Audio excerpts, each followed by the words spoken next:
Have you ever had someone just completely upend your perfectly quiet, comfortable routine? Well, welcome to The Explainer. Today, we're diving into the incredibly calm, slightly mysterious evolution of Oreki Hotaru and the really fascinating chemistry growing within the Hyouka Classics Club. We're zeroing in on chapters 4 and 5, and you know what's so brilliant about this segment? It's not about some massive explosion or high-stakes crime. No, it's all about the quiet, emotional atmosphere. It's about how tiny details, heavy pauses, and subtle tensions make everyday moments feel absolutely huge. So let's jump right in. Okay, so we kick things off with Oreki's internal monologue, and it reveals a teenager who is just desperately clinging to his gray, energy-saving life. I mean, the guy famously lives by the motto of not doing anything he doesn't absolutely have to do. Yet here he is, sitting in a cafe on a Sunday, his sacred weekend, drawn out by a request he just couldn't brush off. He's trying so hard to build a wall right here, literally telling himself he will not take responsibility for another person's emotional baggage. But as we're about to see, that wall, yeah, it's already starting to crack. Because just look at Chitanda's expression. For a guy who literally only wants to be left alone, she is the ultimate, terrifying disruptor of peace. But it's not just her famous wide-eyed curiosity that pulls him in this time, it's her immense emotional presence. You just can't ignore her, because she isn't asking some trivial question about a library book anymore. She's bringing a deeply personal, heavy mystery to the table, and her earnestness is actively reshaping Oreki's entire world. Section 1. A shift in the atmosphere. Let's set the scene for this quiet Sunday meeting at the Cafe Pineapple Sandwich.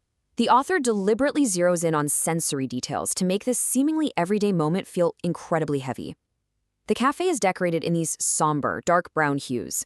There's no radio playing, no TV buzzing, just this quiet, almost suffocating stillness, framing a deeply serious conversation between two people who honestly barely know each other yet. And inside that stillness, notice how their drinks totally mirror their personalities. Oreki orders a sour black Kilimanjaro coffee, while Chitanda goes for a sweet Vienna cocoa piled high with cream. But the detail you really need to catch here is the temperature. As things get serious, we specifically see the steam rising from Oreki's hot coffee, acting almost like a physical barrier between them.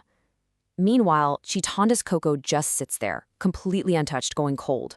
It's such a beautifully cinematic way of showing that she is entirely consumed by her thoughts. And this is where she opens up. She reveals that as a child, she asked her uncle, Sekitani Jun, what happened during his time in the Classics Club. His answer made her cry out loud. Now, with her uncle missing and legally presumed dead, she desperately needs to remember what he said before his funeral. It's a deeply emotional plea from a girl trying to reclaim a lost piece of herself, which is something we can all definitely empathize with. This isn't just a fun puzzle for the club to solve, it is a heavy, emotionally charged request. Section 2. The weight of curiosity. So, trying to evade this massive emotional responsibility, Oreki's first instinct is to deflect. He suggests she ask their friends Satoshi or Mayaka instead, arguing that it's just more efficient to have more people looking into it. It's a perfectly logical argument, right? But it completely misreads the room, because Chitanda's response is absolutely crucial. I've never told anyone else about this story before. Boom. With that single sentence, her emotional honesty shuts down all of his escape routes. She didn't pick him for his efficiency. She picked him because he reminds her of her uncle, and she trusts him. This forces a huge internal shift for Oreki. He realizes there is no way he can brush this off as a casual club activity. You really have to appreciate the micro details in this scene. Oreki realizes he just cannot refuse her. He actually notes this strange, unfamiliar feeling welling up inside him. It's empathy, completely overriding his usual energy-saving logic. And then there's the literal thud of his ceramic coffee cup hitting the table. That tiny sound breaks the silence, and it completely signifies his quiet surrender. He agrees to help. He crosses this massive personal threshold, and he does it without any dramatic fanfare at all. Section 3. Growing Classics Club chemistry. Transitioning back into the school week, the whole vibe shifts from those solitary rainy day reflections to the genuine, comfortable dynamic of the whole group.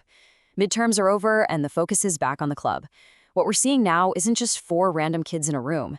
It's a real, cohesive group with naturally developing chemistry.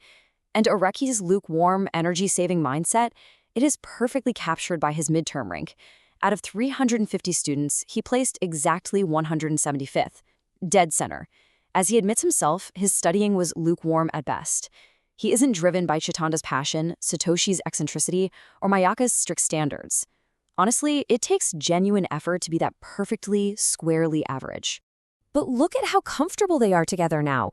While Oreki is still kind of trying to maintain his distance, a letter arrives from his older sister, Tomei, all the way in Istanbul. And it instantly pulls him right back into the club's shared mystery. His sister, who, let's face it, is basically an omnipresent shadow over his entire life, intervenes from halfway across the globe. And it really highlights how the group's teamwork is starting to solidify around these shared goals. Tomoe's letter is a total game changer for the plot. It gives them a concrete shared objective, finding the club's old essay anthology called Hyouka. Sure, they need these back issues for the upcoming school festival, but more importantly, Chitanda realizes these anthologies might actually hold the answers to her uncle's past. So suddenly the Classics Club has a real treasure hunt on their hands. Section 4, Secrets in the Biology Room. Now we get to see Oreki's calm, analytical intelligence really shine. The biology room is currently taken over by the Wall Newspaper Club, and when they go to ask about the chemical safe, the senior student in charge, Tokigato, acts incredibly suspicious.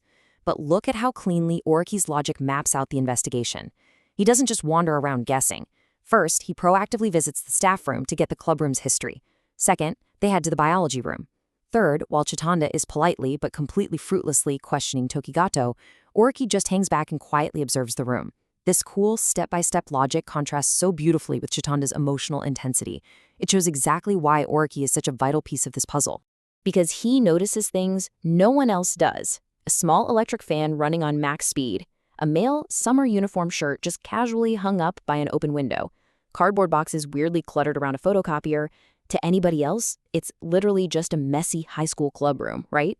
But Oreki pieces these completely out-of-place items together in seconds. He figures out that Tokigato is secretly smoking in the room, using the fan in the open window to hide the smell, and hanging his shirt up so the smoke doesn't cling to his uniform. And then we get this amazing, brief flash of Oreki's slightly darker, more proactive side. The second the girls step out, he executes this incredibly quiet blackmail to get the anthologies. No yelling, no dramatic confrontations, he just subtly lets Tokigato know, hey, I know your secret. It's a brilliantly calculated move. He leverages that hidden information to get exactly what they need without wasting a single ounce of unnecessary energy on an argument. Classic Oreki. Section 5. The expiration of a classic. So they head back to the club room with their prize, and the whole mood shifts right back to that reflective, mysterious calm. Oreki drops the anthologies on the desk, but Chitanda just silently stares at Volume 2. That super serious gaze from the cafe, it's back. The atmosphere gets incredibly thick as she opens it and reads the introduction, written 32 years ago by a student named Koriyama Yoko. It says, "Will the day come when our stories become a classic for someone in the future?" It's such a profound, lingering thought.